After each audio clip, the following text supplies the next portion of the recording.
CPIM Visakha జిల్లా మహాసభల్లో 35 తీర్మానాలు ఆమోదం. సిపిఐఎం జిల్లా కార్యదర్శి ఎం జగ్గునాయుడు వెల్లడి. సిపిఐఎం విశాఖ జిల్లా 24వ మహాసభలు పెందుర్తి సుజాతనగర్లో ఈ నెల 28, 29 తేదీల్లో అత్యంత జయప్రదంగా జరిగాయని, ఈ మహాసభల్లో కార్మిక, రైతు, మహిళ, యువత, విద్యార్థి వంటి వివిధ వర్గాల ప్రజా సమస్యలను పరిష్కరించాలని సుమారు 35 తీర్మానాలు చేసి మహాసభ ఏకగ్రీవంగా ఆమోదించింది. సిపిఐఎం విశాఖ జిల్లా కార్యదర్శి ఎం జగ్గునాయుడు మీడియాకు తెలిపారు. జగదాంబ సెంటర్లో ఉన్న నందూరి ప్రసాదరావు భవన్లో సోమవారం పార్టీ జిల్లా కార్యదర్శి వర్గ సభ్యులు, GVMC floor leader doctor B Gangarao, RKSV Kumar, V కృష్ణారావులతో కలిసి మీడియా సమావేశం నిర్వహించారు. ఈ సందర్భంగా జగ్గునాయుడు మాట్లాడుతూ, విశాఖపట్నంలో అత్యంత కీలకమైన సమస్య, ప్రజలు ఎదుర్కొంటున్న సమస్య ఇల్లు, ఇళ్ల స్థలాలు, ఇళ్ల పట్టాలు, పేదల పట్టాల రిజిస్ట్రేషన్ సమస్య అని, వీటి సాధన కోసం ప్రభుత్వంపై ఒత్తిడి తెచ్చేందుకు ప్రజలను సమీకరించి పెద్ద ఎత్తున ఉద్యమించాలని తీర్మానించినట్లు తెలిపారు.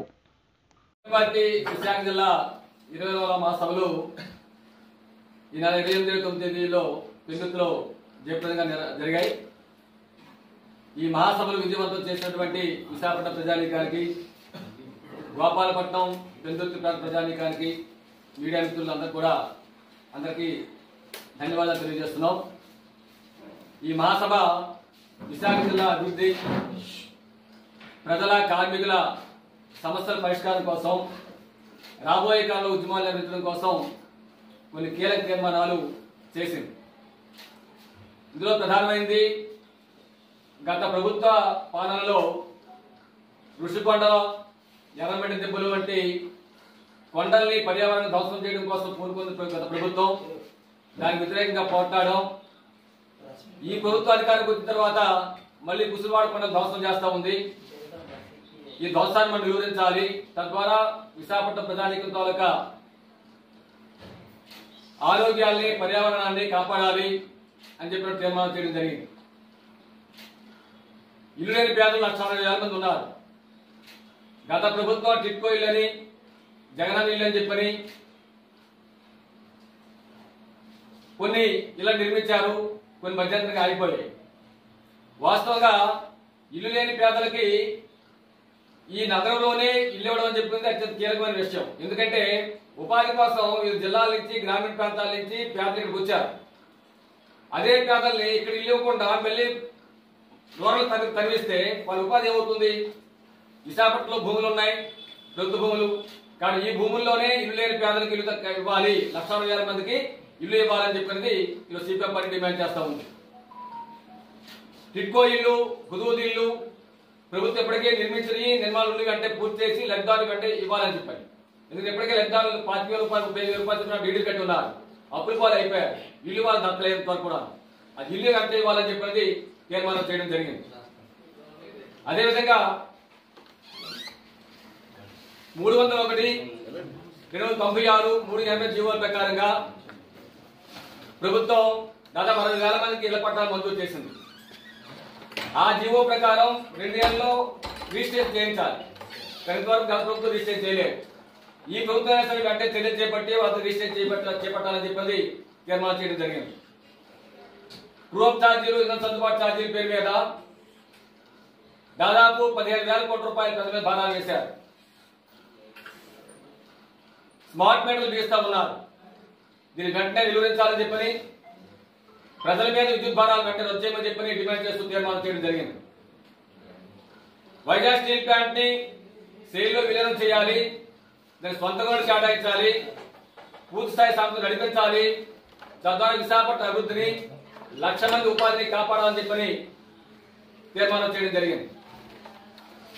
ఇలా ప్రజానీకానికి సంబంధించి దాదాపు 32 తీర్మానాలు ఈ మహాసభలో చేయడం జరిగింది. విశాఖ కేంద్రంగా ప్రత్యేక రైల్వే జోన్ ఏర్పాటు చేస్తామని ప్రకటించి సంవత్సరాలు గడుస్తున్నా కానీ ఇంతవరకు దానికి అతిగతి లేదు. పేపర్లో ప్రకటనలు వస్తున్నాయి, ఇంతవరకు నిర్మాణం నోచుకోలేదు. మొన్నటి వరకు భూమి సంస్థ అన్నారు, ఇప్పుడు భూమి సంస్థ లేదంటున్నారు. సంతోషం. కానీ అత్యంత లాభాలు సంపాదిస్తున్నటువంటి వాల్తేరు డివిజన్ ని ఇక్కడ కాకుండా ఒరిస్సా తరలింపులకు పూనుకుంటున్నారు. ఇది దుర్మార్గ విషయం. ఇది విశాఖపట్నాన్ని నష్టం చేసేటువంటి చర్య. కాబట్టి భారతీయ నిధులతో కూడుకున్నటువంటి రైల్వే జోన్ విశాఖపట్నం నుండి తీరాలి అని చెప్పి తీర్మానం చేయడం జరిగింది.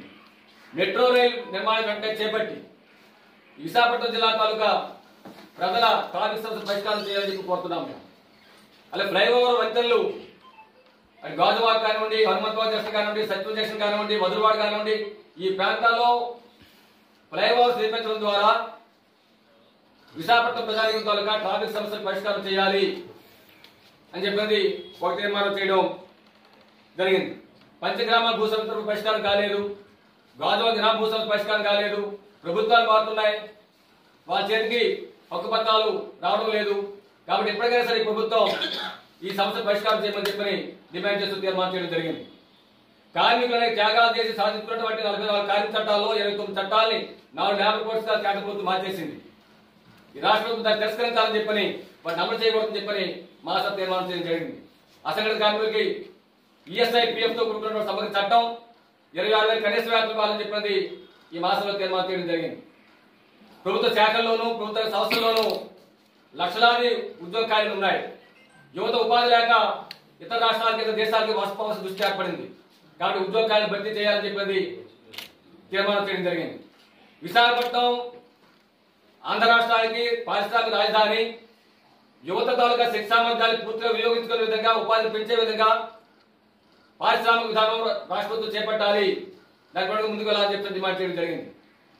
రైతులకు ఈ రోజు గిట్టుబాటు ధర లేక ఆత్మహత్య చేసుకుంటున్నారు.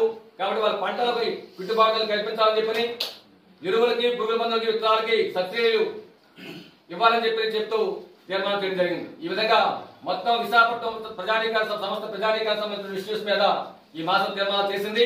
ఈ తీర్మానం ప్రభుత్వానికి పంపుతున్నాం. ప్రభుత్వం కానీ స్పందించి సానుకూలంగా స్పందించి పరిష్కారం చేస్తే సరే, లేని పక్షంలో ఖచ్చితంగా మొత్తం ఈ జిల్లాలో మొత్తం ప్రజానీకాన్ని, కార్యవర్గాన్ని, రైతుల్ని అందరినీ సమీకరించి రాబోయే కాలంలో వీటి పరిష్కారం కోసం పెద్ద ఆందోళన చేపట్టాలని చెప్పని మహాసభ నిర్ణయించడం జరిగింది. దీనికి విశాఖపట్నం ప్రజానీకం, శ్రేయోభిలాషులు, ఉద్యోగ సహాయ సంఘం అందించాలని చెప్పని మీ ద్వారా విజ్ఞప్తి చేస్తున్నాం.